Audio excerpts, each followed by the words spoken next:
આજરોજ Shantaben Haribhai Gajera civil hospital Amreli મુકામે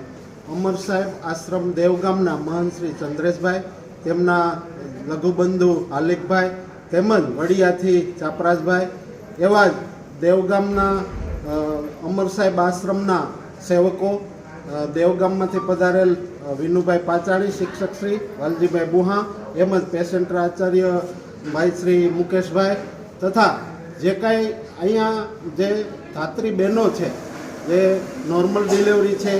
અને ડિલિવરીવાળી સિઝરિંગવાળી જે કાંઈ બહેનો છે તેમને આજે અમર સાહેબ આશ્રમ તરફથી સુખડી અને ફ્રૂટ વિતરણ કરવામાં આવ્યું અને એ બદલ અમર સાહેબ આશ્રમે જે વિતરણ કર્યું બહેનો અને અહીંના સિવિલ હોસ્પિટલના જે કાંઈ ટ્રસ્ટીઓ છે બધાએ રાજીપો વ્યક્ત કર્યો છે. એવું જ ચંદ્રેશભાઈ અવારનવાર આવી ઘણી સેવાકીય પ્રવૃત્તિ કરે છે, જેમ કે વૃક્ષો વાવવા, ચણ નાખવી, રોટલા કૂતરાને નાખવા, છાસ કેન્દ્ર. એવી જ રીતે આ વર્ષે તેમણે તાલુકા કક્ષાએ જે અમારા તાલુકામાં જે શિક્ષકો નિવૃત્ત થયા તેમનો નિવૃત્ત સન્માન સમારંભ અને જેણે તાલુકામાં શ્રેષ્ઠ કામગીરી કરી છે તેવા શિક્ષકોનું સન્માન કરી અને એક